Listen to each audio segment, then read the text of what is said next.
경제 전문가의 원포인트 레슨. 꼭 알아야 할 정보와 이슈를 알기 쉽게 풀어드립니다.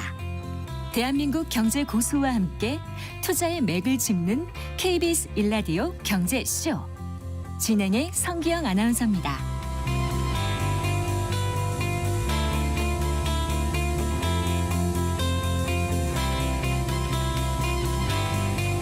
네, 4시 16분 52초 지났습니다. 트럼프 대표 수혜주로 꼽혀오면서 급등했던 조선주의 브레이크가 걸렸습니다. 일부 증권사들이 고점에 대한 우려를 제기하면서 투자 하향 리포트를 내놓자 주가가 급격히 하락세로 돌아선 건데요. 단기간에 너무 많이 올라서 현재 주가가 고평가 상태라는 겁니다. 네, 조선업 실적과 전망 그리고 전망을 바탕으로 한 조선주 투자에 대해 조선주 투자 전략에 대해서도 얘기 나눠보겠습니다. 엄경아 신영증권 연구원 스튜디오에 모셨습니다. 반갑습니다. 안녕하세요. 자, 오늘은 어땠습니까? 조선주가요? 오늘은 네. 지난 금요일에 저희 네. 미국에서 또 조선주 관련 그런 뉴스가 발표되면서 네. 장 중에도 굉장히 변동성이 심하더라고요. 이제 네. 장 초반에는 굉장히 전반적으로 하락세였다가 네. 또 한 점심쯤 됐을 때는 갑자기 모두 다 상승을 하더니 그랬었나요? 이제 끝날 때쯤에는 상승과 하락을 약간 다르게 보이는 종목들이 좀 있으면서 네. 뭐 강약보합 정도로 끝났다라고 보시면 될 것 네. 같습니다. 대표적인 조선주 하면 어떤 종목들이 있죠? 당연히 이제 대형 조선 업체들에 해당하는 HD 현대중공업이나 이제 하나오션, 삼성중공업을 저희가 3대 조선 업체라고 부르죠. 네. 그 조선주들의 주가 추이를 좀 살펴보면은요. 오늘은 이제 그렇게 말씀하셨습니다만은 네네. 한동안 계속 좋았지 않습니까? 네, 맞습니다. 얼마나 어느 기간 동안 좋았는지 좀 그 수치를 들어서 말씀해 주시면 와닿을 것 같습니다. 2024년 4분 그 하반기가 사실 주식 시장 자체가 그렇게 좋지를 않았어요. 근데 네. 하반기부터 조선 업체들이 이제 국내 코스피 지수와 방향을 완전히 달리하면서 퍼폼을 하기 시작했는데 11월 초에 저희가 이제 미국의 정권이 바뀌는 게 좀 확정이 되면서부터 네. 특히나 좀 두드러지게 상승세를 보이기 시작을 했고 네. 올해 이제 1월 20일 날 트럼프 대통령이 취임을 한 이후에 네. 미국에서부터 이제 한국 조선업체들에게 우호적인 뉴스가 계속 발표가 되기 시작을 했습니다. 네. 그래서 지난주에 이제 아까 말씀하셨던 그런 이제 너무 밸류에이션 부담이 좀 높다라고 얘기했던 그런 레포트가 발표되기 이전까지 좀 네. 과하다 싶을 정도로 정말 상승을 했었고요. 네. 지금은 개별 종목별로 이제 고점 대비 많게는 20%, 적게는 한 10% 정도 조정을 받은 상태입니다. 고점이면 언제 고점 대비 말씀하시는 거죠? 지난주 고점 말씀드리는 겁니다. 네. 네. 그럼 지난 1년을 살펴보면 어느 정도 올랐을까요? 조선주가. 대부분의 개별 종목들이 한 100% 정도 오른 상황입니다. 네. 그래 조선주가 언제부터 지금 흐름을 좀 탔다고 보세요? 그 전에 한동안은 좀 조선주가 어렵지 않았었나요? 저희가 이제 코로나 팬데믹 이후에 가장 주가가 높았던 시기는 21년 상반기였었고요. 네. 22년에는 연중으로 좀 꾸준하게 하락세를 보였고 네. 23년에는 이제 상반기 상승, 하반기 하락, 그리고 24년에 이제 좀 본격적으로 저희가 21년 고점을 다시 탈출을 하면서 네. 좀 상승세를 보이기 시작을 했고 그게 최근까지 이어지다가 이제 지난주 한 주 동안 좀 큰 변동폭을 보인 것 같습니다. 네. 도널드 트럼프 미국 대통령 행정부의 대표적인 이제 수혜주였습니다. 네. 조선주가. 그런데 워낙 많이 오르다 보니까 밸류에이션이 너무 높다 이런 지적이 나오는데 네네. 밸류에이션이 높다라는 건 어떤 걸 근거로 보통 얘기를 하죠?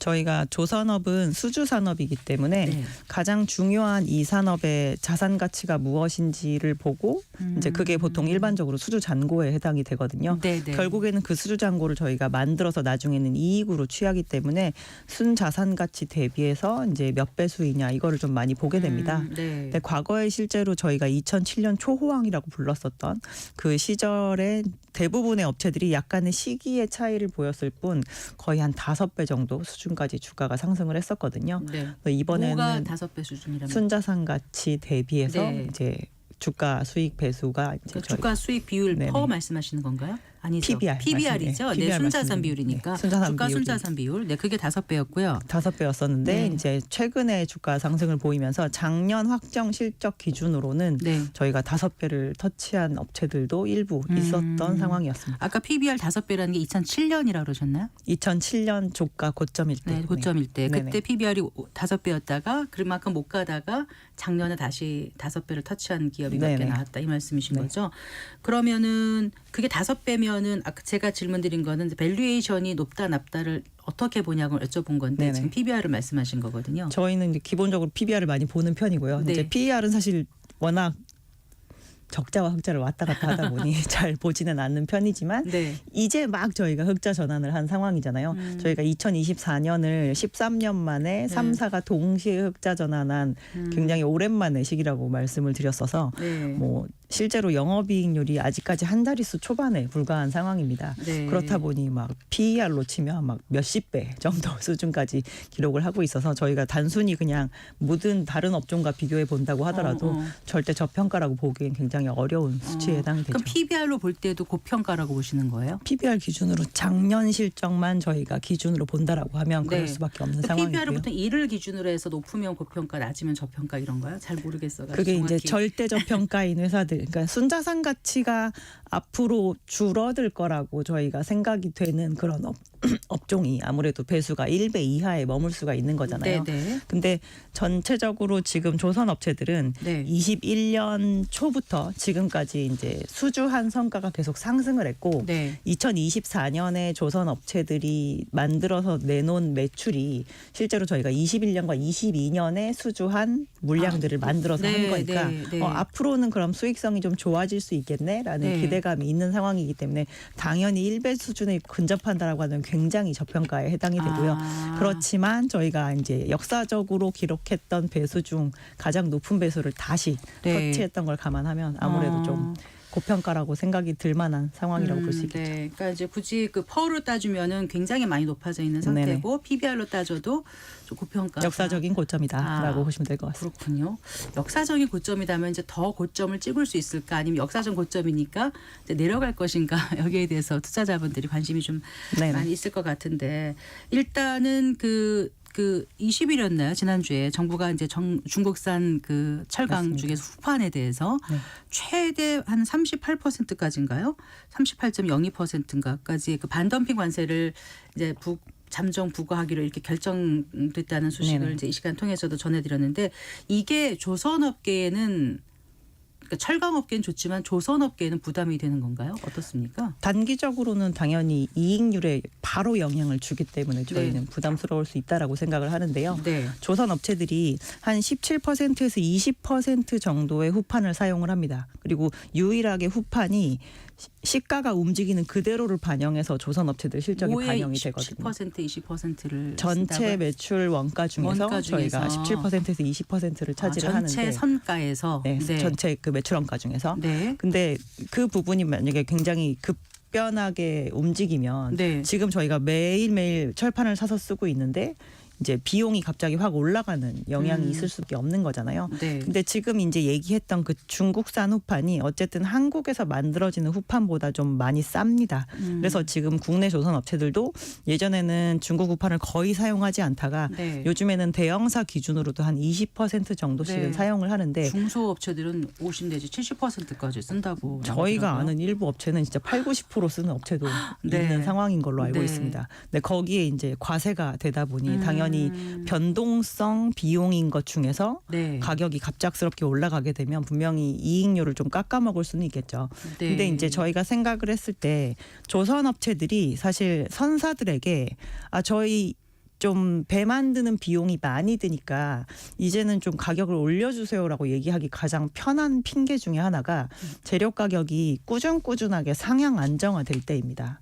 근데 지금 현재 시황은 그런 네. 상황은 아닌 거죠. 저희가 철 제품을 갖다 쓰는 산업이 조선업만 있는 건 아니거든요. 네. 실제로 제일 많이 쓰는 산업이 건설 쪽인데 네. 글로벌리 지금 건설 경기가 안 좋다 보니 철 제품의 가격이 국제적으로 지금 하향 안정화되고 있는 거 아무리 아닙니까? 올라도 수요가 네. 많지 않으니까. 네. 그래서 중국의 이제 철판 가격이 내려가게 되고 네. 국내에 있는 철강사가 해외에서 수입되는 이 제품의 가격이 너무 내려가서 영업하기 어려워요라고 얘기를 하면서 이제 제소를 하게 된 건데 네. 막상 이 제소 과정에서도 보면 국내에 있는 모든 철강사가 다 참여하지 않았습니다.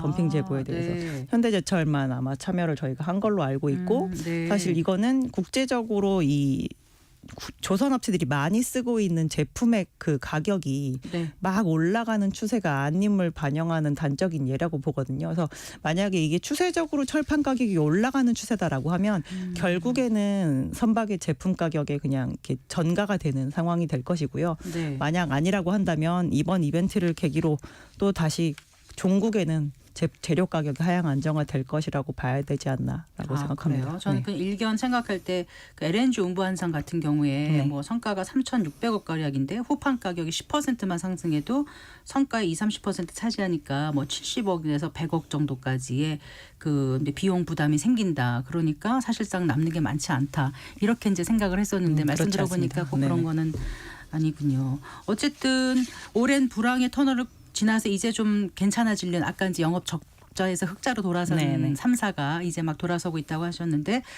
그렇게 되면 어쨌든 간에 좋은 건 아니라는 생각은 드는데요. 재료 가격을 이렇게 네. 저는 그냥 철강 경기가 안 좋은 거를 반영한 이벤트 정도라고 생각을 하고 있고요. 네. 만약에 이 부분이 반영이 계속되면서 국내 철판 가격까지도 들어 올릴 정도의 시황이라고 한다면 네. 그거는 철을 쓰고자 하는 전방 후방 산업이 되게 많아진다라는 의미인데 네. 그렇게 되면 오히려 굴뚝 쪽 산업 관련 경기가 살아난다는 의미가 되기 때문에 저희가 아마 제품 가격에 전가를 하는 그 속도가 빨라질 수도 있습니다. 네. 그렇다면은 그 조선주에 대한 전망을 지금 어떻게 보시는 거예요? 우리 엄경화 연구원님께서는요? 지금 국내 조선 업체들이 2028년에 인도할 물량 정도를 영업을 인도가 하고 그러니까 다 있습니다. 만들어서 네.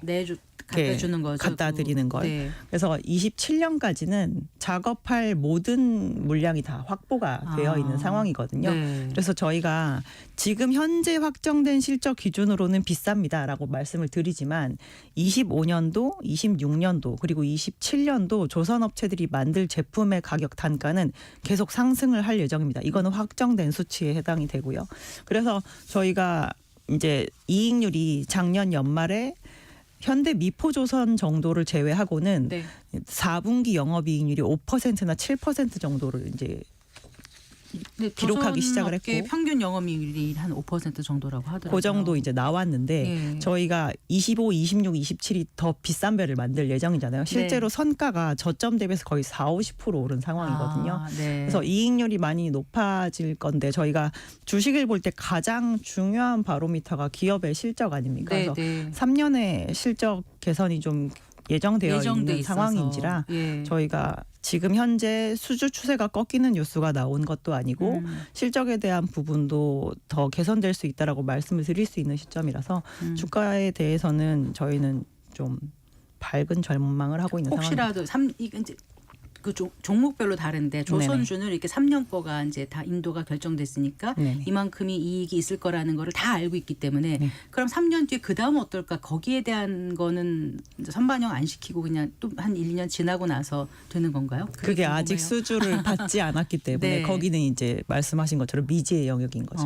저희가 28년 수주를 지금 만약에 하고 있는데 만약에 현 시점에서 지금 수주 성과가 굉장히 떨어진다거나 아니면은 수주 물량이 갑자기 급감하는 이벤트가 발생한다라고 하면 네. 지금 27년까지 개선이 된다고 하더라도 28년부터 안 좋아질 게 너무 확실해지는 상황인지라 그때는 아마 시장이 하락 반전하는 거를 반영하기 제가 시작할 겁니다. 여쭤봤던 거는 이제 3년이 앞으로 좋을 거라고 기대감이 다 네네. 시장에 퍼져 있으면 이미 이제 그건 다 선반영됐으니까 더 이상 좋게 반영될 게 있냐 이걸 여쭤보고 싶었던 거예요. 3년 뒤 실적을 다 반영한 상황은 아닌 것 같아요. 저희가 3년 뒤 실적으로 지금 땡겨서 보면 네. 뭐 밸류에이션 자체도 역사적인 고점에는 아직 못 미친 수준에 해당이 되거든요. 네. 어쨌거나 지금 트럼프 효과에 대한 기대가 여전히 조선업계는 있지 않습니까? 특히 그 최근 그 미국 의회에서 이 해군 준비 태세 보장법, 네네. 이른바 해군 준비법이라고 하는데 이걸 발의했는데 이게 어떤 의미고 우리 조선업에는 어떤 영향을 미치게 될까요? 그러니까 기존에는 뭐 군함이 되었건 상선이 되었건 네. 미국에서 쓰려고 하는 배들은 미국에서 만들어라. 이게 이제 원래 법안의 골자였었는데요. 네. 이제는 이제 동맹국가에 해당하는 데에서도 우리의 그 군 관련된 설비를 좀 만들 수 있게끔 개정을 해야 된다라는 톤으로 만들어진 법에 해당이 되고요. 네. 요즘에 미국에서 나오는 이런 법안 발의가 대체적으로 다 초당적으로 이루어지고 있는 상황입니다. 네, 네. 이렇게 뭐 정권끼리의 싸움 없이 모두 다 일관되게 같은 방향으로 톤으로 얘기를 하고 있어서 네. 이제 아니 우리가 그래도 어떻게 미군함을 만들겠어라는 생각들을 굉장히 작년까지 많이 하셨는데 네. 너무 잦은 그 빈도로 뉴스가 나오고 있는 상황이기 때문에 네. 뭐 종국에는 국내 업체들이 이제 이런 부분에 대한 수주풀이 좀 확대될 수 있지 않을까 기대감이 있습니다. 그러니까 이제 이게 중국의 그 어떤 해상 패권을 견제하기 위해서 이런 네. 법을 초당적으로 만들어서 네, 맞습니다. 해보려고 하는 거잖아요. 그러니까 외국 조선소에서 미국의 군함을 만들 수 있게 하도록 하는 게 네네. 해군 준비태세 보장법이고 선박법은 또 뭐죠? 이게 이제 작년 연말에 그 아직 트럼프 정권이 들어서기 전에 네. 그때도 또 초당적으로 발의가 됐던 그 법안인데요. 네. 뭐 어쨌든 24년 의회는 끝났기 때문에 이제 폐기되긴 했지만 네, 118대 어, 미국 의회였죠. 네. 저희가 기존에 이제 그 존스법으로 묶어놨던 일반적인 상선에 대한 그 건조를 그것 또한 지금 미국 안에서 만들어야 된다는 식으로 이렇게 묶어놨거든요. 아. 그 부분을 이제 바깥에서도 또 다른 국가에서도 만들 수 있도록 하는데 네. 되게 여러 가지 조건을 붙여놓긴 했어요. 이제 네. 미국에서 만들려고 한번 시도해 봤다가 도저히 안 된다라는 판단으로 만약에 외국에다가 발주를 할 경우 미국에 발주하는 것보다는 싸다는 전제하에 뭐 네. 발주해라 뭐 이런 식으로 여러 가지 얘기가 있는데요. 실제로 지금 미국 안에 있는 조선 업체가 가지고 있는 그 수주 잔고의 가격을 보면 네. 시장 가격 대비 몇 배까지 뭐 비싼 6배까지다 뭐 이런 여섯- 얘기도 있더라고요. 맞습니다. 6배로 네. 비싼 가격으로 아, 발주가 된 케이스도 네. 있기 때문에 네. 그 조건 자체가 있으나 마나 할 정도로 너무 당연히 바깥으로 발주가 나오게 되면 굉장히 싸게 발주가 나오게 될 네. 가능성이 있습니다. 그리고 선박법은 상선을 유사시에 군수 물자 운송에도 투입할 수 있다 이런 것까지 담아서 이제 해보려고 했던 것 같은데 네네. 어쨌거나 말씀하신 것처럼 미국 내에서 만드는 게 워낙 비싸고 네네. 또 숙련된 인력도 부족하다고 들었고요. 또 공급망도 불안정하다 보니까 당연히 이제 우리나라 같은 쪽에서 배를 잘 만들어주면 좋겠다는 생각을 미국 정부는 할 것 같습니다. 네네. 그런데 그 새로 만드는 미국 함정 그 시장에서 우리가 확보할 수 있는 그 시장 규모가 실제로는 한 16.1%에 불과하다. 그래서 생각보다는 예상 수익이 크지 않을 수 있다. 이런 전망이 나오던데 여기에 대해서는 어떻게 보십니까? 사실 처음부터 한국에다가 막 핵항모 만들어 막 이런 물건을 주지 않을 거라는 건 너무 당연한 생각인 거잖아요. 네. 실제로 그 미국이 모든 군함과 관련된 게 아웃소싱이 가능하게 된다고 하더라도 절대 나오지 않을 법한 그런 코어의 제품들은 저희가 그냥 딱 느끼기에도 있지 않습니까? 실제로 미국 안에서 그것만 만드는 전문 업체들도 따로 존재를 하고 있긴 하거든요. 네. 그래서 지금 현재 미국이 필요로 하고 있는 것이 아주 여러 지역에서 국지전을 진행하고 그리고 저희가 우리나라에도 사실 있는데 전략상선이라고 해서 원래는 그냥 일반 상선인데 네. 전시에는 군수물자를 날라야 되는 네, 그런 네. 상선들도 있습니다. 그거와 그냥 군에서 군함을 서포트하는 저희가 지원함 이런 것들에 대한 부족함이 굉장히 태부적인 상황에서 네. 시작을 하는 거거든요. 그래서 16%밖에 안 된다고 하더라도 사실 네. 그 규모는 국내 조선 업체가 이렇게 수주풀로 났을 때 규모가 그렇게 적지 않은 수준에 해당이 되기 때문에 네. 거기부터 시작해야 저희가 나중에 확장을 할 수 있는 부분이라고 보면 네. 뭐그 부분을 그렇게 작게 보아 넘길 필요는 없다라고 아, 생각합니다. 말씀하신 그 전략 상선단을 10년 내에 250척으로 네네. 미국이 확대하겠다는 계획을 세웠으니까 굉장히 우리가 많이 가져올 수도 있다는 생각을 그 부분은 굉장히 많이 아, 가져오지 않을까라고 생각합니다. 네. 그 미중 갈등이 격화될수록 그 전 세계 조선업 비중이 1위를 차지하는 중국의 조선업계가 이제 위축이 되지 않을까 이제 옆에서 지켜보면 그런 기대도 하게 되고 그게 또 우리한테는 어떤 영향을 미칠까 이런 생각도 하게 되거든요. 지난주 금요일에 이제 미국 무역대표부에서 네, USTR 중국의 네. 해운과 조선을 동시에 약간 위축시킬 수 있는 그러한 이제 발표를 진행을 한 상황인데요. 중국 해운사가 미국한테 서비스할 경우 네. 그리고 중국 해운사가 아니라고 하더라도 중국에서 만든 선박을 이용해서 해운 서비스를 이용해서 미국한테 물건을 날라주는 경우 네. 다 수수료를 부과하겠다라고 지금 발표를 네, 해놓은 그러니까 상황입니다. 중국 선박이 중국 선사 선박이 미국 항구에 입항할 때 선박당 최대 100만 달러. 네네. 이거 부과한다는 거죠. 부과한다라고 했고 네. 그리고 이제 해운 바깥에 있는 뭐 유럽 해운사도 중국에서 만든 배도 갖고 있고 한국에서 만든 배도 가지고 있을 거잖아요. 네. 근데 이제 그 비율에 따라서 50% 이상인 경우, 뭐 25% 이상인 경우 이거에 네. 따라서도 수수료 부과 비율을 달리 하겠다라고 했는데 이제 해운사 입장에서 사실 생각을 해보면 미국만 시장은 아니기 때문에 분명히 지금 현재 그 구성하고 있는 미국에서 만든 선박의 비율을 축소하거나 이러긴 않겠지만 네. 앞으로 미국에 대한 서비스를 감행을 한다라고 한다면 추가적으로 발주해야 되는 선박을 어디에 발주할까를 고민할 때 중국보다는 한국을 먼저 선택하게 될 가능성이 있습니다. 그래서 저희는 아주 급격한 축소는 어렵긴 하겠지만 선택지에 있어서 한국이 좀 유리한 그런 뉴스가 되지 않았나라고 보고 있습니다. 그러니까 잔여 인도 슬롯이라고 하더라고요. 네네. 그게요. 그것을 중국으로 안 하고 우리로 돌릴 수도 있다. 한국으로 돌릴 가능성이 있죠. 미국에 서비스를 하려고 하는 노선인 경우 특히나. 네, 알겠습니다. 그런데 지금 이제 조선업의 업종에 대해서 또 우려하는 시각이 이제 3월 말에 재개될 공매도 네네. 이 타겟 업종으로 이제 좀 꼽히고 있지 않습니까? 예, 청취자분들의 이해를 돕기 위해서 이게 왜 문제가 되는 건지. 예.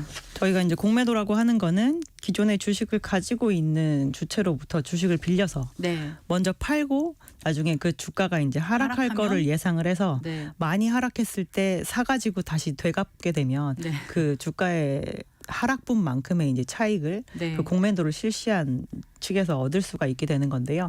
아무래도 저희가 전체적으로 밸류에이션이 너무 부담스럽다라고 하는 업종을 타겟으로 할 가능성이 굉장히 높습니다. 많이 올라 있으니까 그쵸. 떨어지는데 베팅하기가 쉬워지니까. 특히나 네. 저희가 작년부터 시장과 매우 오랜 기간 동안 거꾸로 탄 상황이기 때문에 그렇게 네. 될 수 있다라고 보는데요. 네.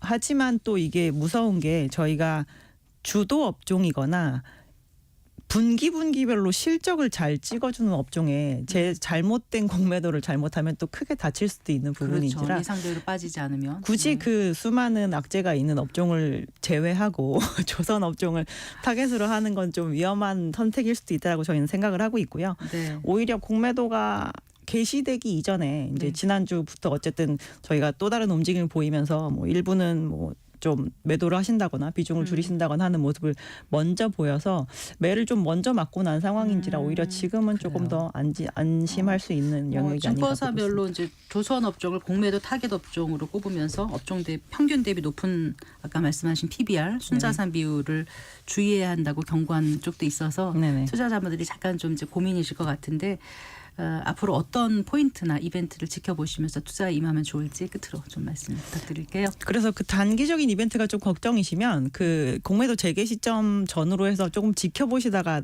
나중에 포지션 어떻게 할지 결정하시는 것도 저희는 좋을 것 같고요. 어찌 되었건 저희는 수주 산업입니다. 그래서 네. 가장 중요하게 보셔야 되는 이벤트는 수주 산업인데 수주가 앞으로 안 나올 것 같은 뉴스다. 라고 생각이 드시면 그때부터는 무조건 다운 사이클이라고 생각을 하셔야 될 것 같은데요. 네. 이번 사이클은 어찌 되었건 저희가 지금 있는 선박들을 친환경 선박으로 바꾸는 거에 대한 걸로 인해서 수요가 지금 견조하게 이어지고 있는 게 가장 네, 큰데 네. 굳이 친환경 선박에 투자하지 않아도 친환경적인 방법을 구가할 수 있는 게 뭔가 나오는 그런 뉴스가 나온 것 같다라고 생각이 되시면 그때는 투자 방향을 반대로 하십시오. 하지만 네. 그 이전까지는 저희는 아직까지 투자 방향을 반대로 하실 필요는 좀 없다라고 생각을 하고 있습니다. 대형주 말고 좀 더 관심 가져볼 만한 것도 있을까요? 저희가 조선 업종이 과거에 좀 좋을 때도 보면 완성 조선 업체들보다 조선 업체들에게 이렇게 납품을 하는 기자재 업체들이나 중소형주가 더 좋은 퍼포먼스를 보였던 적이 있는데요.